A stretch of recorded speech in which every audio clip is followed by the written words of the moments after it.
Arsitektur klasik berasal dari Yunani dan Roma kuno dan dicirikan oleh simetri kolom, jendela persegi panjang, dan marmer untuk beberapa nama.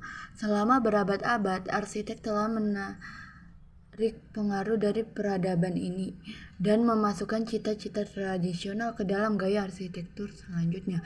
Konstruksi klasik paling ikonik adalah kuil batu besar yang dibangun di atas fondasi kesimetrian dan keteraturan. Dengan demikian, ada tradisi lama arsitek yang melihat kembali sejarah arsitektur ini dan menghidupkan kembali nilai-nilai dan cita-cita dunia kuno. Sejarah arsitektur klasik. Arsitektur klasik dibangun pada abad ke-5 sebelum Masehi di Yunani dan sekitar abad ke-3 Masehi di Roma. Gayanya telah dihidupkan kembali berkali-kali selama bertahun-tahun. Selama Renaissance Italia, pada arsitek bekerja untuk memulihkan arsitektur Romawi klasik. Berabad-abad kemudian di Eropa, penggalian di Pompei menghidupkan kembali arsitektur Yunani kuno. Gaya arsitektur yang sesuai kemudian dikenal sebagai kebangkitan Yunani. Arsitektur ini sangat berfokus pada proporsi dan integritas struktural cita-cita Yunani. Salah satu jenis arsitektur klasik yang paling umum di Amerika Serikat dikenal sebagai neoklasik. Jenis arsitektur ini muncul sebagai tanggapan terhadap arsitektur barok dan sangat bergantung pada cita-cita desain Romawi kuno. Gaya ini berasal dari Eropa pada abad ke-18 dan telah menjadi gaya ikonik untuk banyak gedung pemerintah di Washington DC. Kebangkitan klasik adalah gaya yang menjadi mode pada akhir abad ke-19 dan memiliki interpretasi yang lebih longgar terhadap cita-cita klasik. Gaya ini meledak setelah pameran Columbia Dunia Chicago 1893. Gedung pameran menonjolkan bentuk klasik dan inspirasi para pembangunan di seluruh negeri. Banyak rumah, gedung, pengadilan, bank, sekolah, dan gereja dibangun dengan gaya ini pada akhir abad ke-19 dan awal abad ke-20.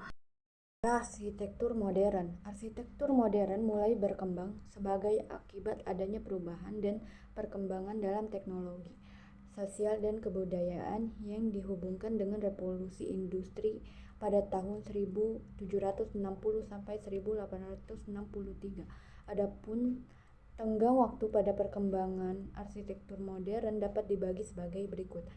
Periode 1 yaitu 1900 sampai 1929. Mulai tahun 1890-an sampai 1930-an terjadi sejumlah pertentangan dalam dunia arsitektur yang ditunjukkan melalui munculnya berbagai eksperimen yang dilakukan oleh perorangan maupun kelompok. Eksperimen tersebut diungkapkan sebagai sebuah pertentangan yang membutuhkan 40 tahun untuk menciptakan arsitektur modern. Arsitektur modern mulai menonjol setelah Perang Dunia I pada tahun 1917 bersamaan dengan hancurnya sarana, prasarana, dan ekonomi.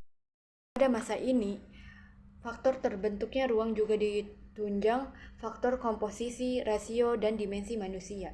Kemudian perkembangan konsep free plan atau universal plan, yaitu ruang yang ada dapat dipergunakan untuk berbagai fungsi, sehingga tipikal konsep mulai berkembang, yaitu ruang-ruang dibuat standar dan berlaku universal,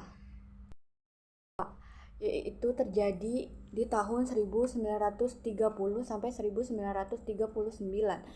Pada periode ini, perkembangan arsitektur modern sudah sampai di seluruh Eropa, Amerika, dan Jepang. Masing-masing daerah mempunyai perbedaan iklim, keadaan tanah, dan tradisi yang dapat mempengaruhi apresiasi bentuknya. Bersifat universal. Perkembangan metode, hubungan ruang, bentuk, dan bahan dan struktur tidak lagi bersifat universal, akan tetapi mempunyai hubungan yang sangat erat dengan tempat atau lokasi di mana bangunan itu didirikan, dan dengan karakteristik atau universal style dari arsitektur modern pada periode ini diwarnai oleh tipe-tipe tampilan baru, yaitu tampilan dan memperhatikan penggunaan bahan-bahan lokal setempat. Pada prinsipnya, arsitektur merupakan perpaduan antara keahlian perkembangan teknologi industri serta seni dan paham kedaerahan manusia dan lingkungan dengan tidak mengurangi rasa kesatuan yang disebut kemanusiaan. Tokoh-tokoh yang berpengaruh pada periode ini antara lain Alvar Aalto, Arne Jacobsen, Oscar Niemeyer. Tokoh-tokoh pada periode sebelumnya tetap berkarya dengan mengikuti pemikiran pada periode kedua. Periode 3 terjadi pada tahun 1949 sampai 1966. Pada periode ini, perancangan tidak hanya mempertimbangkan bagian dalamnya saja, tetapi juga hubungannya dengan keadaan lingkungan bangunan tersebut akan berdiri. Misalnya iklim. Bangunan yang tercipta mencerminkan hubungan yang erat dengan teknologi. Hal ini terlihat dari penggunaan produk baru pada masa itu seperti baja, aluminium, metal, dan beton percetak. Penggunaannya dapat dibagi menjadi dua prinsip dasar yang berbeda, yaitu dilihat dari segi keindahan eksterior dan interior estetika, dilihat dari metode produksi efisiensi. Walau setiap aliran atau paham yang berkembang pada periode arsitektur modern mempunyai ciri khas masing-masing, akan tetapi periode arsitektur modern ditandai dengan sebuah persamaan yang mendasar, yaitu segala bentuk permasalahan dan konsep arsitekturnya harus dinyatakan dengan jelas, tegas, dan berdasarkan pada suatu fungsi tertentu. Sejarah arsitektur modern. Arsitektur modern adalah pergerakan perubahan yang diawali akhir abad ke-19. Selama periode tersebut terjadi revolusi industri dan teknologi dari material bangunan dan mesin. Akibatnya ada pergeseran dari konstruksi bangunan tradisional menjadi bangunan yang fungsional dengan teknologi terbaru. Kemunculan ini diawali dari gedung pencakar langit yang berada di Amerika Serikat, menjadi bentuk respon cepat terhadap biaya konstruksi tinggi dan kurangnya lahan di kota-kota Amerika yang sedang berkembang pesat, serta adanya penggunaan teknologi rangka baja tahan api dan elevator keselamatan.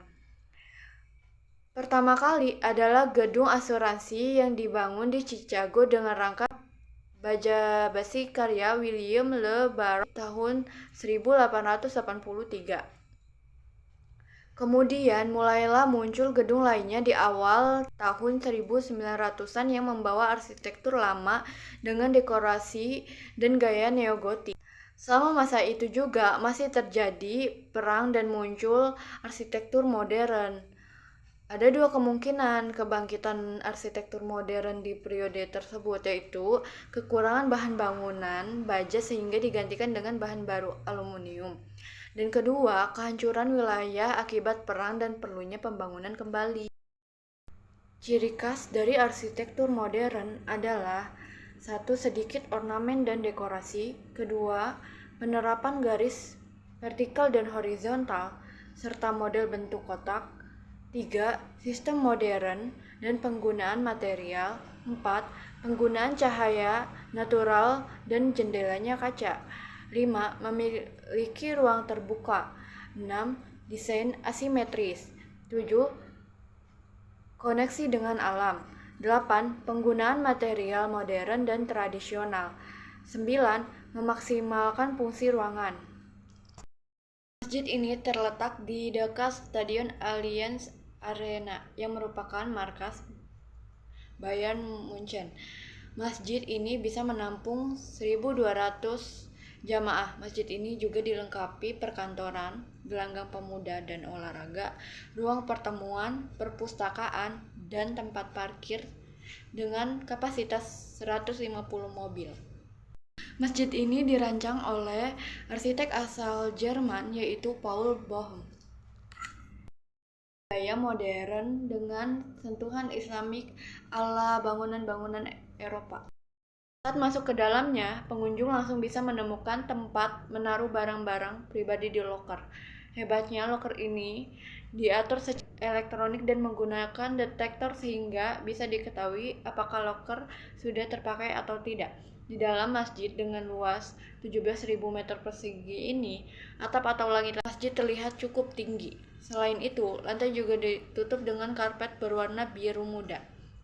Ornamen di dinding masjid juga sangat otentik dan khas.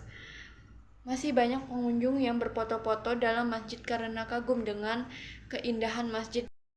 Ini dibuat atas usulan dari pemain klub bola tersebut, yaitu Frank Ribery, yang hanya meminta masjid biasa tetapi dibangunkan masjid yang semegah ini. Frank, keberadaan masjid sangat diperlukan di kompleks stadion untuk memenuhi kebutuhan supporter dan pemain yang ingin beribadah. Dana pembangunan masjid tersebut 85% bersumber dari manajemen, sementara 15% datang dari sumbangan pemain dan supporter pemeluk Islam. Ini bergaya arsitektur modern karena bahan material yang dipakai adalah rangka besi, baja, dan didominasi dengan kaca. Selain itu, fasilitas yang digunakan di masjid ini juga menggunakan teknologi canggih yang tinggi, luas, dan menyatu dengan alam juga merupakan salah satu ciri khas dari arsitektur modern. Ini dibuat dengan struktur cangkang yang tipis atau disebut struktur pelat dan cangkang. Struktur cangkang sendiri adalah konstruksi ringan yang menggunakan elemen cangkang. Elemen-elemen ini biasanya melengkung, disusun untuk membuat struktur besar. Umum diaplikasikan untuk membuat pesawat, lambung kapal, dan atap bangunan besar. Tipis didefinisikan sebagai cangkang dengan ketebalan yang kecil dibandingkan dengan dimensi lain dan deformasi yang tidak besar dibandingkan dengan ketebalannya. Perbedaan utama antara struktur cangkang dan struktur pelat adalah bahwa dalam keadaan tanpa tekanan, struktur cangkang memiliki lengkungan yang berlawanan dengan struktur pelat yang rata. Gaya membran pada cangkang terutama disebabkan oleh gaya pada bidang, tegangan bidang, tetapi mungkin ada gaya sekunder yang dihasilkan dari deformasi lentur. Sementara pelat datar bekerja serupa seperti balok dengan tegangan, bengkok, dan geser. Cangkang sama halnya dengan kabel yang menahan beban melalui tegangan tarik cangkang tipis. Yang ideal harus mengembangkan baik ketegangan maupun kompresi. Karena masjid ini berbentuk kubah, jadi struktur cangkang yang digunakan adalah struktur konkrit sel. Sering dijadikan sebagai kubah monolitik atau twisted ribbon bridge atau atap pelana, sehingga cocok untuk diaplikasikan dalam kubah masjid Allianz Arena. Pengertian arsitektur heritage, banyak sekali unsur-unsur yang digunakan dalam perancangannya. Unsur-unsur yang sering digunakan diantaranya unsur warna, baja atau besi, plastik, serta unsur kaca. Unsur interior ruangan, fasilitas bangunan seperti lift, eskalator, dan teknologi lainnya yang dipakai pada bangunan tersebut maupun pada eksterior fasad bangunan.